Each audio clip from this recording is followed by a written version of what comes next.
Ya, saudara, kita lanjutkan lagi perbincangan kita bersama Dekan Fakultas Pertanian yaitu Bapak Profesor Bambang Irawan.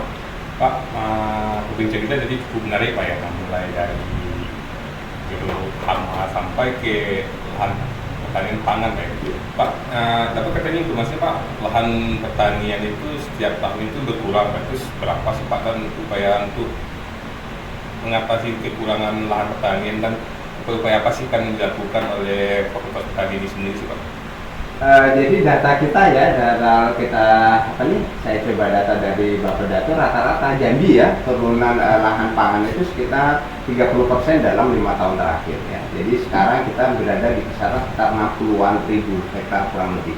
Sebelumnya kita pernah sampai 90-an ribu hektar. Nah, perubahan fungsi lahan ini terutama adalah tadi lahan pangan berubah menjadi misalnya lahan perkebunan ya, kelapa sawit dan perkebunan lain. Itu banyak kita temukan misalnya di Lumbung Pangan dulu ya, ada di Tanjak Timur, Tanjak Barat, Muara Jambi dan lain sebagainya ya. Jadi karena apa? Karena ya memang karena nilai ekonominya kan beda, jadi masyarakat lebih prefer, lebih senang untuk tanam kelapa sawit. Belum lagi untuk berubah menjadi lahan apa nih untuk industri perumahan dan lain sebagainya, perumahan dan lain sebagainya. Nah, fakta-fakta seperti itu yang harus kita menjadi perhatikan. Oleh karena itu menurut saya kita harus mencari alternatif lahan baru. Selain kan ada intensifikasi, ada ekstensifikasi. Intensifikasi tentu saja kita lakukan, harus meningkatkan dari IP-nya 1 menjadi 2 dan lain sebagainya, atau 2,5 dan lain sebagainya. Itu harus kita lakukan guna tujuh dulu dan lain sebagainya. Nah, salah satu yang memungkinkan bagi kita sebenarnya adalah tadi saya katakan adalah memanfaatkan, mengkombinasikan lahan pematang tadi tanaman perkebunan menjadi dengan lahan pangan, kemudian HTI dengan tanaman pangan, termasuk adalah memanfaatkan lahan-lahan rawa yang tidak produktif. Nah, kemarin kita tim Fakultas Pertanian juga bekerja sama dengan Kementerian Pertanian sudah mengidentifikasi dan memetakan rawa-rawa itu, dan potensinya itu di Jambi sendiri kalau salah sekitar 14.000 hektar rawa-rawa yang bisa diolah, bisa menjadi lahan pangan terutama padi. Nah, kalau tadi saya katakan HTI Jambi sendiri itu saya katakan kalau kita mau tadi mengkombinasikan, mencampurkan tadi, maka kita paling tidak bisa dapat sekitar 74.000 per hektar, per tahun, 74.000 lahan pangan baru. Kemudian belum lagi kelapa sawit. Nah, kelapa sawit ini kan salah satu komoditi yang sekarang berkembang sangat pesat. Ya, data yang coba kita kumpulkan misalnya rata-rata untuk Indonesia ya, kita baca Indonesia itu rata-rata penambahan itu hampir 380-an ribu per tahun penambahan dari perluasan kelapa sawit dan sebagainya. Nah, itu kalau itu kita bisa kombinasikan dengan tanaman pangan itu kan menjadi sumber lahan jaga luar biasa seperti itu. Nah, itu maksud saya, jadi nanti kita bisa komunikasikan semua itu sehingga nanti kita harapkan tadi kebutuhan lahan pangan itu menjadi terpenuhi, kemudian nanti produksi lahan pangan meningkat, maka swasembada pangan bisa kita capai. Walaupun itu juga tidak sesederhana itu kan, karena kita harus melibatkan petani, melibatkan masyarakat, harus ada kesediaan daripada dunia usaha ya, perusahaan HTI, kelapa sawit dan semuanya untuk bersama-sama dengan kita untuk memanfaatkan lahan yang ada. Nah, dari aspek kajian misalnya agronomis, budidaya dan semuanya sebenarnya tidak perlu khawatir, karena kalau kita manfaatkan di antara lorong-lorong daripada tanaman itu dengan tanaman pangan bukan merugikan, malah menguntungkan, karena nanti bisa menambah bahan organik dan sisa-sisa tanaman pangan, kemudian pemupukan tadi juga bisa dimanfaatkan oleh tanaman kehutanan dan lain sebagainya seperti itu. Nah, itu yang kita harapkan. Nah, kemarin kita memang masih diskusi awal ya dengan salah satu perusahaan perkebunan BUMN kita ya, bahwa rencana kita juga akan mulai itu ya, kita harapkan di akhir tahun ini atau awal tahun depan target kita kalau salah sekitar 4.000 ya hektar akan kita coba membangun tadi menanam padi, terutama padi nanti itu belajar padi gogol di antara barisan-barisan kelapa sawit termasuk ya. Jadi intinya kooperasi nanti peran dari pemerintah juga harus kuat juga di situ, karena berhubungan dengan perusahaan-perusahaan. Iya, karena ini memang nggak semua perusahaan dengan mau mengasih lahannya. Iya. Kedua, dia mungkin edukasi penyampaian sama perusahaan mungkin belum sampai juga, berarti dia menganggap nanti ini efeknya apa bagi saya, kan pasti di situ nanti ujungnya baik. Jadi memang kita harapkan pemerintah kan sebagai regulator ya, regulator pengatur dan sebagainya, memang harusnya memiliki peran seperti itu. Jadi pemerintah harus memastikan bahwa dunia usaha itu memang berperan lah ya, menyediakan lahan dan sebagainya, termasuk menyediakan fasilitas-fasilitas yang lain seperti itu. Nah, kalau kita belajar misalnya pola-pola itu kan sebenarnya di Jawa juga sudah diterapkan tuh, Mas. Jadi ada perusahaan kehutanan, kemudian si sela-selanya itu masyarakat di tanaman pertanian. Jadi nanti ada perjanjiannya di sana, ya kewajibannya apa dan lain sebagainya. Jadi paling tidak sebenarnya kalau kelapa perkebunan atau hari itu nanti ditanam tanaman pertanian, maka pengendalian gulma atau weeding bagi perusahaan itu sudah jauh berkurang karena masyarakat sudah bisa melakukan seperti itu. Jadi memang harus ada nanti dunia usaha, masyarakat, kemudian pemerintah dan perguruan tinggi. Jadi inilah ya ini yang harus bekerja sama seperti itu. Dan kalau kita mau sih harusnya ya bisa ya, karena kita banyak belajar, kita sudah banyak lah beberapa contoh itu memungkinkan ya. Jadi ini juga lebih bagus lebih kayak untuk sekalian juga lahan juga kebutuhan pangan di Jambi juga tercukupi Pak ya. Iya harusnya. Jadi kita kan janjinya kan hampir 5 juta ya, kemudian di 5 juta hektar ya sekitar 4,9 juta, kemudian 2,1 itu kan kawasan hutan, kemudian sisanya kan area penggunaan lain ya. Nah kalau itu dan kita kan kelapa sawit kan sangat banyak tuh luasannya, mungkin kalau datang mungkin hampir 1 juta hektar tuh Jambi ya, iya. Kemudian HTI tidak kurang dari 500.000 sampai 600.000.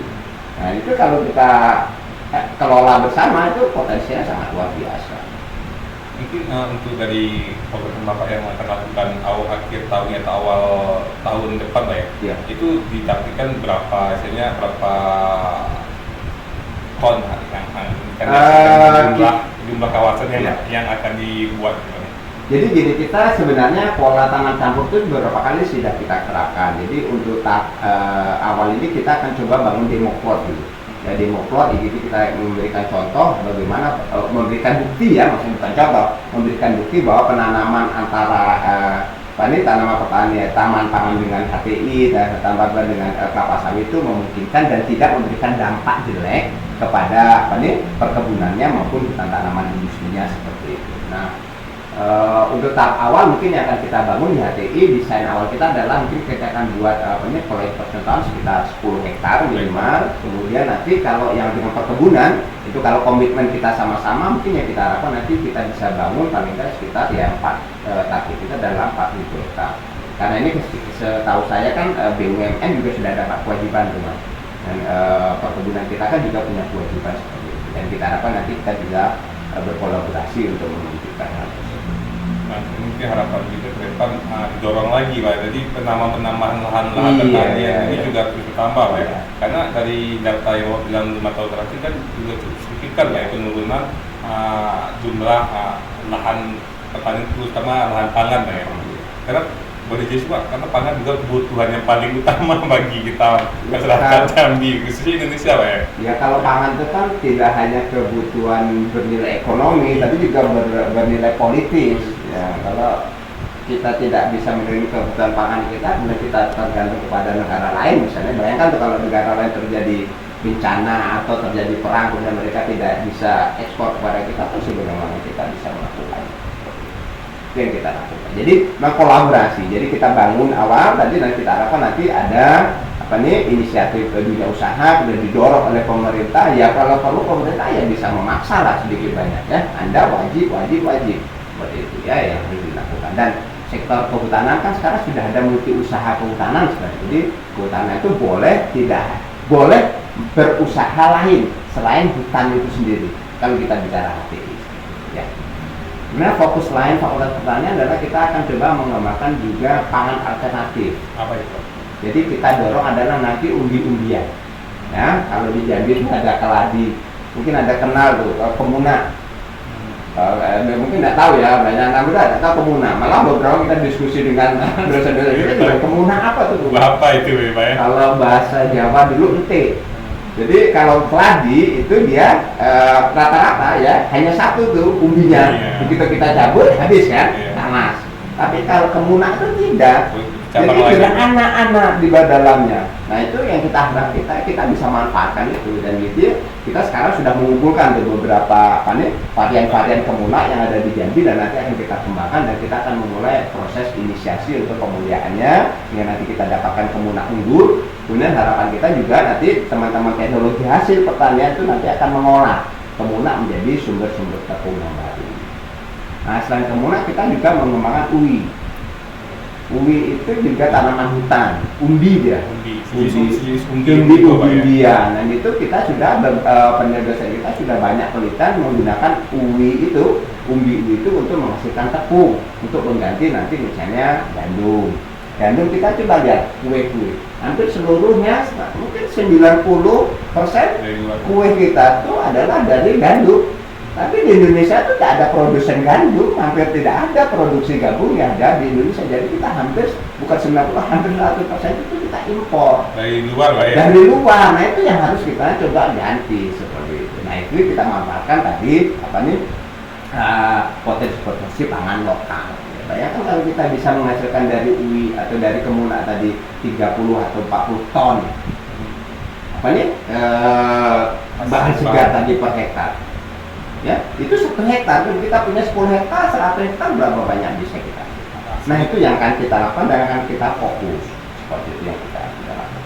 Nah nanti yang program yang Bapak bilang nanti rencananya apakah fokuskan di satu titik dulu atau gimana nanti Pak rencana program itu? Jadi untuk pengembangan umbi-umbian ya kita mulai di kampus kita, jadi kita punya kebun percobaan, kita kampus sekarang kita sudah bangun, jadi sudah otomatisasi semua, jadi kita bangun itu kemudian nanti kita buat demo-demo pro dan juga umbi-umbian yang ada di Jambi, kemudian kita akan seleksi sedemikian rupa itu menjadi pusat daripada pengembangan itu. Terus saja padi masih juga padi terutama padi darat ya, padi gogo itu juga kita kembangkan karena kita Jambi juga punya beberapa padi lokal yang potensi, padi gogo lokal yang bisa potensi menjadi padi unggul ya, varietas unggul. Kemudian untuk yang tadi saya katakan misalnya kita demo-demo plot untuk mix planting tadi, tanam pertanian campur dengan HTI, dengan perkebunan, itu akan kita bangun di beberapa mitra kita ya. Kita sudah juga punya hubungan tadi saya katakan dengan salah satu BUMN kita ya, itu sudah cukup bagus. Harapan kita bisa bangun, kalau salah kemarin kita sepakati di desa di Sungai Bahar ya, karena mereka punya repenting dengan masyarakat, jadi masyarakat nanti bisa jadi tenaga kerjanya, kita mendampingi mereka secara teknologi, kemudian nanti PTPN perkebunan nanti akan memfasilitasi hal-hal yang diperlukan. Kemudian untuk yang HTI kita harapkan juga nanti kita belum tetapkan lokasinya, tapi kami kita harapkan adalah nanti kita bisa pilih lokasi yang mudah terjangkau, terakses, karena ini baru demo plot dan kita harapkan nanti kita belajar dari situ, nanti kita bisa luas untuk skala yang lebih besar. Selain itu program wajah sih Pak yang akan dilakukan dan yang sudah dilakukan oleh Fakultas Pertanian itu sendiri apa aja sih Pak? Kalau kita memang Fakultas Pertanian ini kan kita menuju internasionalisasi ya, globalisasi, kita punya kerjasama luar negeri internasional yang luar biasa dengan Universitas Göttingen misalnya kita punya kerjasama 12 tahun 2012 sampai 2023 dan sekarang diperpanjang sampai 3 tahun tambahan 2024 sampai 2026. Kita juga punya kerjasama dengan Sira, Prancis ya selama 5 tahun. Kita punya kerjasama dengan Cambridge University, Inggris ya. Kita punya kerjasama dengan Capital University di Switzerland ya, kerjasama itu. Jadi itu adalah salah satu tagline kita, internasionalisasi.